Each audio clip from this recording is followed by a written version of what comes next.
नमस्कार दोस्तों, स्वागत है आपका एग्जाम 300 में। आज हम सैयद वंश और लोधी वंश पढ़ेंगे। सल्तनत कालीन ये लास्ट 2 वंश हैं, इसके बाद हमारा सल्तनत काल दिल्ली सल्तनत खत्म हो जाएगा। तो शुरू करते हैं। सैयद वंश 1414 से 1451 तक था। इसके शासक थे, पहला था खिज्र खां 1414 से 1421, फिर मोहम्मद शाह 1434 से 1445 और फिर था अलाउद्दीन आलम शाह 1445 से 1450 तक। खिज्र खां ने सैयद वंश की स्थापना की। खिज्र खां ने कभी सुल्तान की उपाधि धारण नहीं की तथा उसने रैयत ए आला की उपाधि ली। तो प्रश्न पूछा जाएगा, रैयत ए आला की उपाधि किसने ली थी? तो रैयत ए आला की उपाधि ली थी खिज्र खां ने। अगला शासक है मुबारक शाह।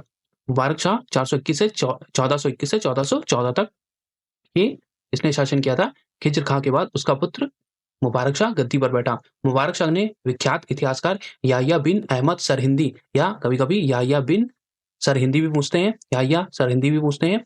तो इनकी पुस्तक का नाम है तारीख़ मुबारक शाही। कई बार प्रश्न पूछा गया है, तारीख़ मुबारक शाही के रचनाकार कौन है? तो याह्या बिन अहमद सरहिंदी या याह्या सरहिंदी।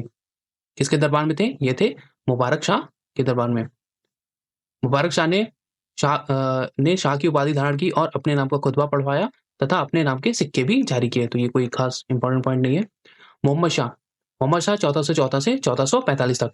मुबारक शाह के बाद उसका दत्तक पुत्र मोहम्मद शाह गद्दी पर बैठा। मोहम्मद शाह ने बहलोल लोधी को खाने खाना की उपाधि दी और ये बहलोल लोधी ही आगे चल के लोधी वंश की स्थापना करता है। तो मोहम्मद शाह ने, या पूछ सकते कि बहलोल लोधी को खाने खाना की उपाधि किसने दी थी? तो खाने खाना की उपाधि किसने दी थी बहलोल लोधी को? मोहम्मद शाह ने।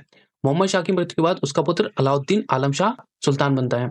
अलाउद्दीन आलम शाह 1445 से 1450 तक या सैयद वंश का अंतिम शासक था। इसके समय दिल्ली सल्तनत के शासन की बागडोर सैयदों से निकलकर लोधियों के हाथ में चली गई। अब देखते हैं लोधी वंश, जो कि प्रथम अफगान राज्य था दिल्ली सल्तनत में।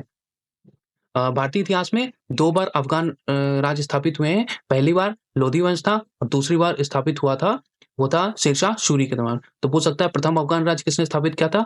तो वो था बहलोल लोधी। और दूसरी बार किसने स्थापित किया था? तो वो था शेरशाह सूरी। तो सैयद वंश का अंतिम शासक अलाउद्दीन आलम शाह द्वारा राज्य त्यागने के पश्चात बहलोल लोधी ने लोधी साम्राज्य की स्थापना की और ये लोग अफगानी थे, इसलिए ये प्रथम अफगान राज्य होता है। अच्छा, ये मुख्यतः व्यापारी थे, व्यापारी के रूप में भारत आए थे और इन्होंने दिल्ली सल्तनत में अपनी सेवाएं देना शुरू किया और धीरे-धीरे करके ये उच्च प्रशासनिक पदों पर आते गए और इनकी धीरे-धीरे इनका जो था शक्ति और धन की वृद्धि होती रही। तो इस तरह ये पावरफुल धीरे-धीरे बनते गए और अंत में जाके इन्होंने सैयद वंश को रिप्लेस कर दिया और लोधी वंश की स्थापना की।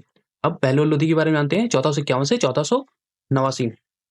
बहलोल लोधी राज दरबार में सिंहासन पर न बैठकर दरबारियों के बीच में बैठता था। तो ये क्वेश्चन पूछा गया है कि कौन सा दिल्ली सल्तनत का सुल्तान जो राज दरबार में सिंहासन पर नहीं बैठता था बल्कि दरबारियों के बीच बैठता था? तो वो था बहलोल लोधी। लोधी वंश सल्तनत पर शासन करने वाला पहला अफगान वंश था। ये पहले हम लोग पढ़ चुके हैं। दूसरा वंश था जो अफगानी वंश पूछा जाए या अफगानी राज दूसरा पूछा जाए, वो था शेरशाह सूरी वाला। बहलोल लोधी ने जौनपुर के शासक हुसैन शाह को पराजित किया और अपने पुत्र बारबक शाह को जौनपुर का शासक बनाया। बहलोल लोधी ने ग्वालियर के शासक मान सिंह को हराया और वहीं से लौटते समय उसकी मृत्यु हो गई। अगला शासक है सिकंदर लोधी 1489 से 1517 तक। सिकंदर लोधी बहलोल लोधी का उत्तराधिकारी था। इसका नाम था निजाम खां। सिकंदर लोधी ने भूमि मापन हेतु गजे सिकंदरी पैमाना बनवाया। ये सबसे इंपॉर्टेंट पॉइंट है। कई बार पूछा गया एग्जामों में कि गजे सिकंदरी किसने चालू करवाया था? तो गजे सिकंदरी जो मापने की इकाई है, जमीन मापने की इकाई, उसको शुरू कराया था सिकंदर लोधी ने। और सिकंदर लोधी ने, लोधी वंश में सबसे इंपॉर्टेंट यही है सिकंदर लोधी। तो इसने गजे सिकंदरी पैमाना चालू करवाया और इसने क्या किया, 1504 में आगरा नगर को बसाया था या आगरा नगर की स्थापना की थी। तो आगरा नगर किसने बसाया था? सिकंदर लोधी ने। और 1506 में इसने आगरा को अपनी राजधानी भी बनाया। तो 1504 में आगरा नगर की स्थापना की और 1506 में आगरा को राजधानी बनाया। ये दोनों ही क्वेश्चन पूछे गए हैं। एक और इंपॉर्टेंट पॉइंट है सिकंदर लोधी से रिलेटेड कि ये गुलरुखी के उपनाम से फारसी में कविताएं लिखता था। यानी कि गुलरुखी के नाम से ये फारसी में कविताएं लिखता था। तो गुलरुखी के नाम से फारसी में कविताएं कौन लिखता था? सिकंदर लोधी। सिकंदर लोधी से यही इंपॉर्टेंट पॉइंट है, एक बार फिर से देख लेते हैं। सिकंदर लोधी ने क्या करा है? गजे सिकंदरी भूमि पैमाइश का पैमाना, एक स्केल डेवलप करा गजे सिकंदरी के नाम से। 1504 में इसने आगरा नगर बसाया और 1506 में इसने आगरा को अपनी राजधानी बनाया। इससे पहले दिल्ली रहती थी। फिर गुलरुखी के नाम से ये फारसी में कविताएं लिखता था। सिकंदर लोदी ने कुतुब मीनार की मरम्मत भी करवाई। सिकंदर लोदी ने मुहर्रम व ताजिए निकलवाना बंद कर दिया। ये एक बार क्वेश्चन में मल्टीपल स्टेटमेंट वाले क्वेश्चंस में पूछा गया है। इसके समय में गान विद्या की एक सर्वश्रेष्ठ ग्रंथ लज्जत ए सिकंदर शाही की रचना हुई। ये भी प्रश्न पूछा गया है कि किसके काल में गान विद्या का सर्वश्रेष्ठ ग्रंथ लज्जत ए सिकंदर शाही की रचना हुई। तो सिकंदर शाही लिखा है, तो उससे काफी आइडिया मिल सकता है कि ये होगा सिकंदर लोदी। और ये पूछा गया था कि फरहंगे सिकंदरी जो था उसका अनुवाद किसने करवाया था। तो फरहंगे सिकंदरी जो था उसका अनुवाद इसी ने करवाया था, सिकंदर लोदी ने। और फरहंगे सिकंदरी क्या था, वो आयुर्वेदिक ग्रंथ का फारसी में अनुवाद था। इसने मुसलमान स्त्रियों को पीरों और संतों के मजार पर जाने से रोक भी लगा दी थी। अगला प्रश्न है, अगला शासक है इब्राहिम लोदी, और ये अंतिम शासक है लोदी वंश का 1517 से 1526 तक। सिकंदर लोदी के बाद इब्राहिम लोदी दिल्ली का सुल्तान बनता है। यह लोधी वंश का अंतिम शासक था। गृह युद्ध से बचने के लिए क्या हुआ, ये और एक अन्य रहता है जलाल लोदी, इन दोनों के बीच मतलब पावर टसल चलता है कि सुल्तान कौन बनेगा। दोनों में से इब्राहिम लोदी और जलाल लोदी। तो क्या करा जाता है कि जो अमीर जो सरदार रहते हैं वो मतलब जो रसूख वाले रहते हैं उनका ग्रुप रहता है, वो इन दोनों के बीच सल्तनत को बांट देते हैं। तो जिसमें इब्राहिम लोदी को दिल्ली का राज मिलता है और जलाल लोदी को जौनपुर का। खतौली का युद्ध, दो इंपॉर्टेंट युद्ध हैं इसके इब्राहिम लोदी के समय में, पहला खतौली का और पानीपत का। तो और दोनों ही युद्ध में इसकी हार हुई थी। खतौली का युद्ध इसके और इब्राहिम लोदी और राणा सांगा के बीच में होता है 1517 से 18 के बीच। टाइमिंग भी पूछी गई है। कई बार क्रोनोलॉजिकल ऑर्डर में पूछा जाता है कि पहले कौन सा हुआ बाद में कौन सा युद्ध हुआ।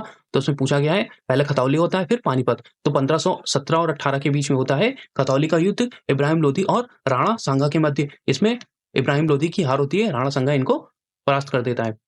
दूसरा युद्ध होता है पानीपत का युद्ध। पानीपत का प्रथम युद्ध 21 अप्रैल 1526। एग्जैक्टली डेट पूछी गई है आरओ वाले एग्जाम में और यूपी के पीसीएस एग्जाम में भी 21 अप्रैल 1526, इसलिए ये डेट इंपॉर्टेंट है। 21 अप्रैल 1526 पानीपत का प्रथम युद्ध इब्राहिम लोदी और बाबर के बीच होता है, जिसमें बाबर इनको कुपिटता है यानी हरा देता है इब्राहिम लोदी को, और फिर मुगल वंश की नींव डालता है। इब्राहिम के पास सेना अधिक थी, इसकी सेना बहुत होती है, बाबर की सेना छोटी होती है, परंतु तब भी बाबर इसको हरा देता है। बाबर को चालाकियों से युद्ध करता है।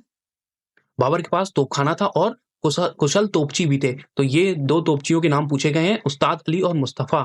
ये मल्टीपल स्टेटमेंट वाले क्वेश्चन में आया हुआ है कि बाबर के जो प्रसिद्ध तोपची थे उनमें से कौन कौन थे। तो एक था उस्ताद अली और दूसरा था मुस्तफ़ा। बाबर ने तुलगमा पद्धति एवं रूमी विधि का प्रयोग किया। तुलगमा पद्धति क्या होती है, तुलगमा युद्ध करने की पद्धति है, और रूमी जो विधि है ये तोपों को सजाने की या तोपों का जो डिस्ट्रीब्यूशन है या किस तरीके से तोपें रखी जाएंगी उसकी एक विधि है, उसको बोलते हैं रूमी विधि। जबकि तुलगमा है, ये है तुम्हारे सैनिक किधर से किस हिसाब से अटैक करेंगे, इस वो पद्धति है तुलगमा विधि पद्धति।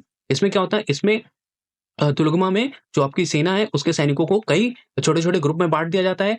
तो कुछ सैनिक जो होते हैं वो ग्रुप में साइड से आक्रमण करते हैं, कुछ सामने से, और बाकी की जो सेना होती है वो शत्रु के पीछे से जाके उसको घेर के आक्रमण करती है। तो वो होगी तुलगमा विधि। और रूमी विधि क्या होती है कि इसमें तोपों को दो रथों के बीच में बांध दिया जाता है, सामने किनारे से, दोनों किनारे से मतलब सामने की तरफ डायगनली तोपें रहती हैं, और एक बीच में पीछे की तरफ एक बीच में तोप रहती है, और जो जो तोपें रहती हैं उनको दो रथों के बीच में बांध दिया जाता है। इसलिए वो घूमते घूमते या चलते चलते फायर करती है लोगों मतलब शत्रु पर गोले दागती है। तो वो हो गई रूमी विधि।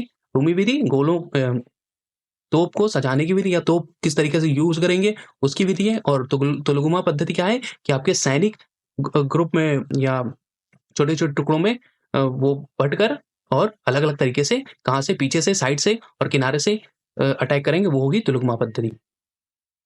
इब्राहिम लोदी एक कुशल सेना नायक था बट पराक्रमी नहीं था। मतलब उसको थोड़ा इसका मतलब क्या बोलते हैं छल और ये जो रहता है युद्ध विद्या की उतनी जानकारी नहीं थी। जबकि जो बाबर था, बाबर जो था ये उज़्बेकों से ये तुलगुमा पद्धति सीख कर आया था। इब्राहिम लोदी ने हमला न करके इंतजार किया, जबकि बाबर ने एक और छल से युद्ध किया, मतलब बाबर ने रात में आक्रमण कर दिया। इब्राहिम लोदी की सेना सो रही थी तो इसने रात में आक्रमण कर दिया। तुलगुमा पद्धति अभी बताया हमने कि एक छल नीति होती है, इसमें सेना को कई टुकड़ों में बांट दिया जाता है और विपक्षी सेना पर सामने एवं पीछे से घेरकर आक्रमण किया जाता है। बाबर ने यह पद्धति किससे सीखी थी, ये भी पूछा गया। तो बाबर ने तुलगुमा पद्धति किससे सीखी थी, उज़्बेकों से सीखी थी। तो ये था सैयद वंश और लोधी वंश। इसी के साथ हमारा जो दिल्ली सल्तनत का पार्ट था वो पूरा कंप्लीट होता है। वीडियो अच्छा लगा हो तो लाइक करें, सब्सक्राइब करें और शेयर जरूर करें। जय हिंद, वंदे मातरम।